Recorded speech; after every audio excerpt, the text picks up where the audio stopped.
नमस्कार, मी राही. Welcome back to हितगुज with राही. कसे आहात सगळे? काळजी घ्या, सुरक्षित राहा. कालच एक बातमी वाचली. गृहलक्ष्मी, गृहस्वामिनी, होममेकर, गृहिणी या पदावर काम करणाऱ्या बायकांना वेतन सुरू करणार आहेत म्हणे. मग त्यावर उहापोह, चर्चा, मतमतांतरं, blah blah blah blah blah. कोणी पांढरपेशी महिला म्हणाली की हे कनिष्ठ मध्यम वर्गासाठी आहे. त्या बायका शिकलेल्या नसतात, म्हणजे मुळात सांगायचा उद्देश असा की हे माझ्यासाठी नाही हं. थोडक्यात मला कशाला? म्हणजे मी घरी जी कामं करते ती प्रेमाने करते, माझ्या कुटुंबासाठी करते, माझ्या इच्छेने करते. त्यात मला पगारी नोकरासारखं वागवलं तर मला अजिबात आवडणार नाही. मी माझ्या घरची राणी आहे, नोकर नाही. Love and respect is my salary. मुद्दा करेक्ट वाटतोय, पण खरंच हा प्रश्न कनिष्ठ मध्यम वर्गासाठी किंवा गरीब बायकांसाठी आहे का? माझ्या मते नाही, अजिबात नाही. त्या बायका बऱ्याच वेळेस फायनान्शियली आणि इतर सर्व बाबतीत इतक्या जास्त इंडिपेंडंट असतात की मध्यम वर्गाने त्यांच्याकडून शिकून घ्यावं. बऱ्याच वेळा त्या त्यांच्या नवऱ्यांपेक्षा जास्त कमवतात.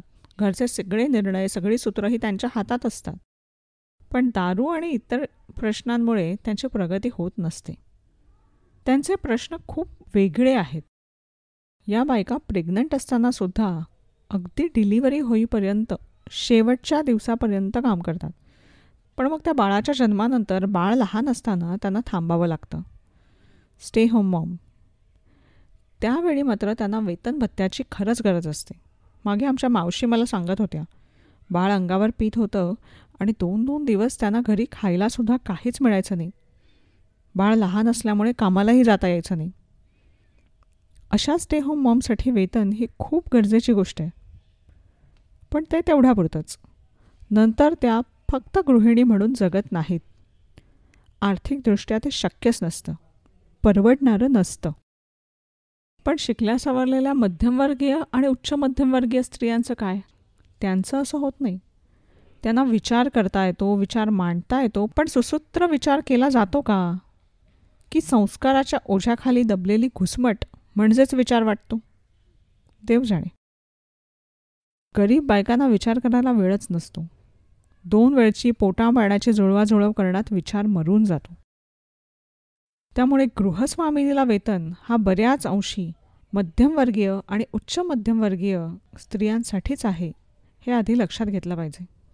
मग लगेच हा विचार जोर धरतो की प्रेमाने घरात केलेल्या कामाची किंमत कशी ठरवणार आणि त्याची खरंच गरज आहे का? एक लक्षात घेतलं पाहिजे, घरी केलेल्या कामाचा मोबदला घ्यायला ती मोलकरीण नाहीच आहे. ती गृहस्वामिनी आहे, ती घराची राणी आहे. हा फक्त कामाचा मोबदला नाही, हा प्रश्न तिच्या फायनान्शियल इंडिपेंडन्सचा आहे. तिने तिचा पैसा कसा खर्च करावा, तिची आर्थिक गणितं कशी सोडवावी, मजा, मौज, फ्युचर इन्व्हेस्टमेंट याची जबाबदारी कशी पार पाडावी, याचं स्वातंत्र्य तिला आहे का? अगदी ती कमवती असली तरीसुद्धा हा प्रश्न उरतो.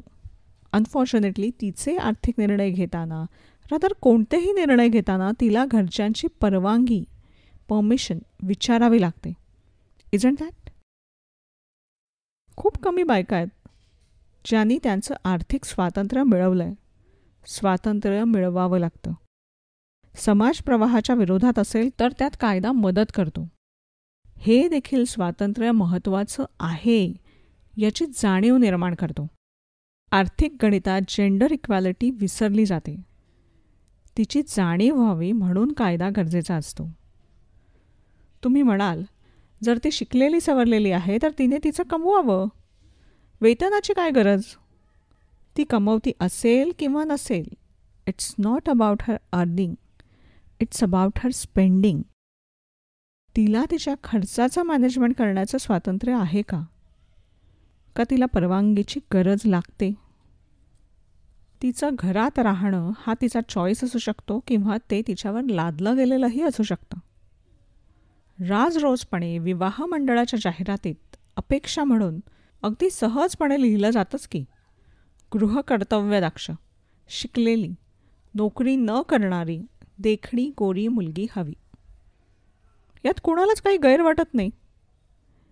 आमच्या घरी आर्थिक सुबत्ता आहे, पण मग तिला आल्या आल्या त्या सुबत्तेत अधिकार आहे का, वाटा आहे का? नसेल तर तिचा कमवण्याचा हक्क नाकारण्याचा अधिकार तुम्हाला कुणी दिला? आणि कमवती मुलगी घरी आणली तर तिचे आर्थिक निर्णय स्वतःकडे राखून ठेवण्याचा अधिकारही तुम्हाला कुणी दिला? तुम्हाला वाटेल की अशा अपेक्षा आणि कंडिशन्स असतील तर मुलीने सरळ सरळ नकार द्यावा.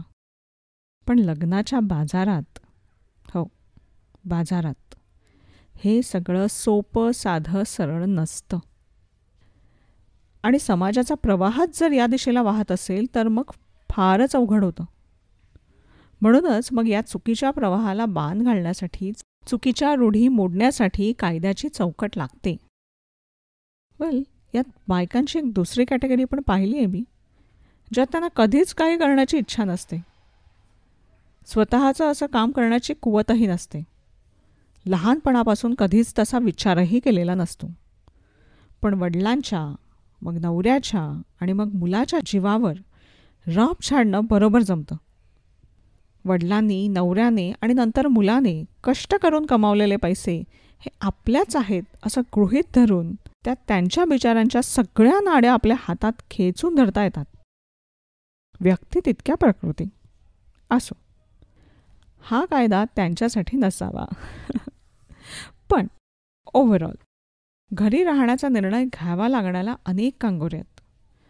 आर्थिक गरज नसल्यास करिअर दुय्यम पातळीवर नेण्यास बाईला प्रेशराईज केलं जातं.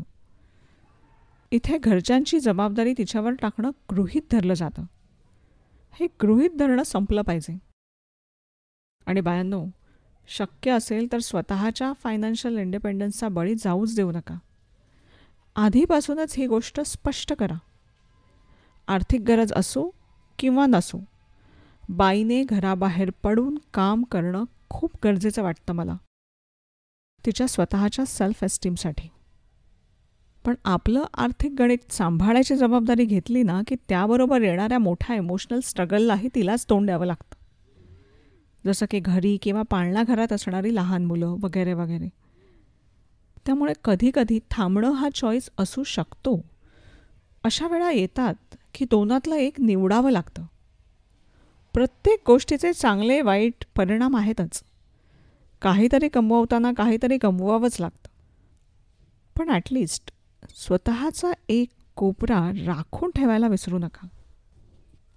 पण खरंच गृहिणीला हे वेतन जर दिलं गेलं तर हे वेतन देताना एक प्रबोधन करणं गरजेचं आहे.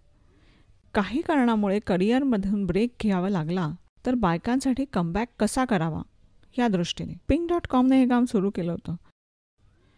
कारण घरातल्या प्रत्येक सदस्याने आळस झटकून आपली जबाबदारी आणि घराची जबाबदारी वाटून घेतली तर घरात सांभाळण्यासारखं काही नसतं लहान मुलांव्यतिरिक्त.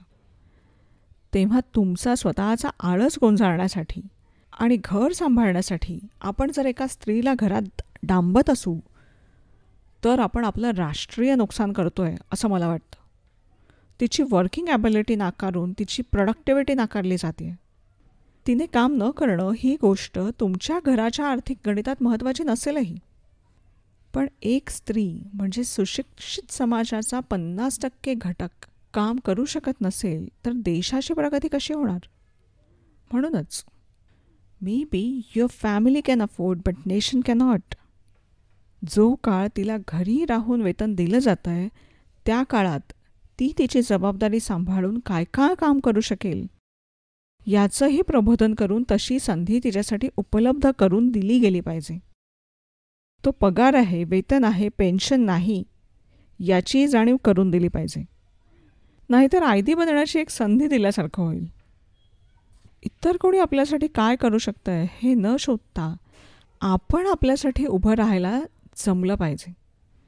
देव करो माझ्या सगळ्या मैत्रिणींना हे बळ मिळो. थँक्यू.